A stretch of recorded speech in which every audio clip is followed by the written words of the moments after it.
I'll not take the advice that Helen gave there, if you don't mind, and say hello to everybody I know, because it could take a wee while. What I'm going to do very briefly, because I'm conscious of time, and it's a very short presentation to share with you all. Can we all see that? Yes. Heather had approached me and had said about talking briefly about heritage engagement in education in challenging times. And my immediate thought was heritage engagement in education is always challenging, and I think should always be challenging. And the minute it stops to be challenging, then, you know, don't bother, is sort of the gist of it. I'm just going to run you through very briefly what it is we've been doing here within the museum. And in particular, I suppose, what I've been doing as Learning and Access. And there's no two ways about it. I'm very busy at the moment, but I'm not very busy at the moment doing what I would ordinarily be doing. And at this time of year, we would normally have P1s and P2s in, and we would be showing them the toys in the collection, and we would be reading to them, and we'd be letting them play with all the same toys, and letting them all play with marbles and the marble run and all those different things which we have. But of course, we can't do any of that. There are ways and means, I suppose, around this. And I suppose from my perspective, there are different programs which we do and different things within the museum that we do that are easier facilitated in the current environment. Will always firmly believe that the best tool for education, the best educator in any room is the person delivering the education. And obviously this is my own personal feeling on it. But when you can't do that, I suppose you have to seek an alternative. As a council facility, I have to continue to provide education. I have to provide the numbers that I would normally provide education for. And really we decided early on, sort of when term started back there in September, we were going to do this in 3 ways. We were going to, when we could, obviously there was periods of time when we couldn't do this, enable schools to come to the museum if they were happy to do so, to deliver virtually to schools if they were happy to do so, and also that I would go to schools and take the children out. So really it's been a combination of those 3 things that have allowed us to some extent to continue delivering education to the children. I suppose the other thing which I think is important to stress is that it has to be meaningful. And by that I mean it's okay to say we've engaged X number of children. Yes, we've got our 200, 300 for this week sorted. But the education, the information imparted has to be meaningful, and they have to have learned and left the experience with a definitive learning or a definitive defined learning, if you like. That photograph there is just me in absolutely freezing those 2 days. I think was it last week or the week before. The children's toes were frozen. But basically that's the famine memorial in the Paupers Graveyard in Enniskillen, and it's where I end our famine walk with them. And obviously there are gable walls in the memorial, and I always get them to be the other walls as such. And we talk then about the symbolism within the memorial. I'll talk to you a wee bit about how that worked and why that was able to go on ahead. So really, I suppose, reinforcing what Helen said, videos don't work. I sent 2 links to Heather embedded in this PowerPoint. One to show you a video which we have made, sort of bringing together the elements of our World War II education programme. And it doesn't work, right? It does work, but the link doesn't work. The way in which we do this to schools is before they sort of have arranged an hour and a half, and really 45 minutes is long enough. You know, it's one thing to have 3 different elements of a programme in work here, and they can have a break and everything else. But talking to them like this online, you know, there is a sort of definitive time where you're kind of going, right, they're not listening anymore. What we do is, what Julian does here, he helps me greatly, is he will then send them a private YouTube link to the video so that they can then watch that before we do then the delivery of, you know, showing them the different artifacts. Julian and I then discovered you could share a screen so they could see you and the artifact at the same time. So this is one of the earlier ones where Julian was just holding up the artifacts in front of him whilst we were delivering the education programme. It worked, you know, But obviously there are ways and means to make your delivery better all the time. And you learn that by doing it. It's as simple as that. The best learning is by doing. So really, as I said, the basic tools of engagement remain the same. The medium, however, then changes. In terms of other Zooms and other links that we have done, it's largely been around the Vikings in the Second World War. What I've also tried to do, which hasn't been overly successful, is one of my ongoing education programs is between St Michael's here in Enniskillen and the Royal. And whilst I have done individual Zooms with them, they have both, no, I tell you a lie, St Michael's have come to me, I have gone to St Michael's, I have gone to Batoura, but Batoura haven't come to me. So we tried then very sort of ambitiously one day to set up and link the two Zoom classrooms. I was in one, and then we had a link between them for an hour's meeting. It wasn't the most successful in the world. I suppose it's to do with the sound quality.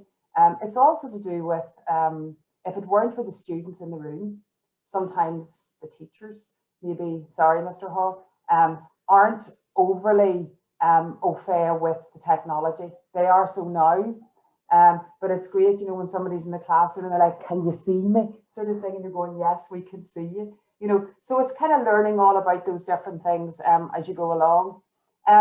One of the things which has been most successful, and one of the things which is really important to me, and we always deliver it at this time of year, is the walk and talk related to the workhouse here in Enniskillen. And the children in primary 7 obviously look at Victorian society and look at the impact of the famine. And the way in which we did it this year was that, as opposed to, there are 4, we did it with the model primary school in Enniskillen, they could easily walk to us, so that was fine. 2-3 classes came, there was no need for a bus. When it came to Holy Trinity, there are 4 primary 7 classes. I walked to the school. We did it in the hall, so I wasn't in the classroom. Obviously, prior to this, I had discussed with the teacher and the VP as well, actually, the sort of more pertinent elements of our health and safety, risk assessment. And I think it goes, I mean, children are the most versatile beings in the world. You know, they are so used to, right, wash your hands, right, it's 10:30, it's now time to have a wee, even if you don't need to go for a wee and then wash your hands, you know. So they're really used to the fact that things are changed and they're sort of, they work along with it. The other thing I have to say is they were just delighted to get out, you know, and for some sort of sense of that external learning. Because the majority of the programme is delivered outside, those sort of, and I do my best as best I could to maintain that distance between myself and the kids, but obviously it's easier because they can mingle amongst themselves. But because it's outside, it takes away those kind of further worries that you might have in terms of any kind of spread that there might be and those kind of regulations to which we have to adhere. The other thing, and it's just really, I suppose, just to bring together the different strands that we've adopted within the museum to try to, I suppose, to try to still be there and to still be present. Initially, we were offering bubble tours to the general visitors coming to the museum, which would take 5 tours, so a small introduction to the site in smaller groups for those people who are already bubbled together. And I think one of the things that Helen had said towards the end of her presentation, and I think this is really important, sometimes good ideas come out of sort of really not the best circumstances. And there are things which we will keep that we have implemented because of COVID. And I think the Take 5 sort of element where people are getting sort of more one-to-one interaction, a wee bit more information from the museum staff is something that we will retain, and I think it makes their visit much more worthwhile. Equally, there, as I mentioned beforehand, the sort of free Zooms coming together doesn't necessarily work, but again, you know, we will try it. We had a Clonmel housing event, a socially distanced one. So the residents of Barbacourt who would normally come to me, or I would go to them every Wednesday morning, they came and we used the upstairs space here within the museum. The one thing I should say is the one thing we have is space, you know, an open space. So we were able to do a socially distanced event.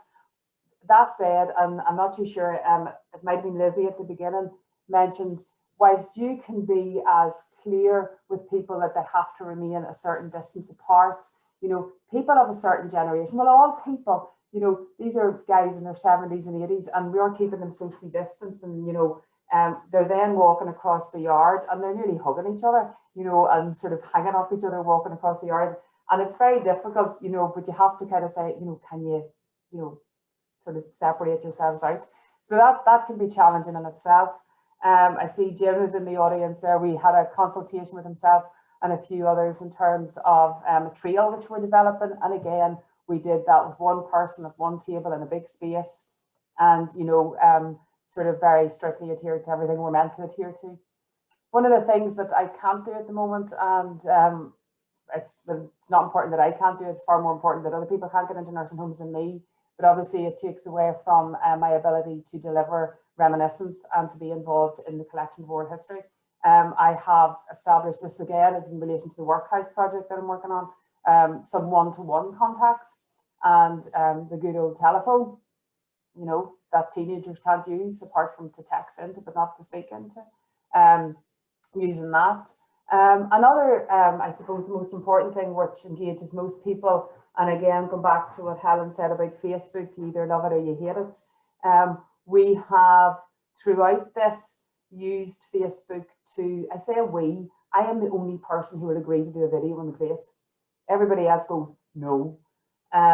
So I have, along with Julian here, done a few pieces in terms of my favourite museum artefacts, giving those insights as to why those artefacts are important, allowing people to get into museum galleries when effectively the museum galleries are closed. The other things which we have done videos for Halloween. These are Steven Spielberg productions, you know, these are just nice little insights, stories. The photograph is of myself there and Frankie Ruth, and really talking about ghost stories associated with the town and with the castle. But they involve the community and it's positive. All of the feedback will be positive. So the next one, we've done some obviously as well on Christmas, and we have done, along with Santa Claus, we have our very own Santa Claus, and we have done ones obviously to engage children, and then several with a more kind of reminiscent aspect. So looking at, things like, you know, the big snow of 47 and that type of thing. But all of these things that are, I suppose, really important so that people know that, I suppose, we're still there. And there's another link that doesn't work. But I think Heather might well send you these links. And if you haven't already, you know, looked at all of these on Facebook on Enniskillen and Catholic Museums, I'm sure you never will. But it gives you a sort of an insight into what we've been doing in a sort of a way to try to engage those who would normally have the opportunity to come and to see us within the museum.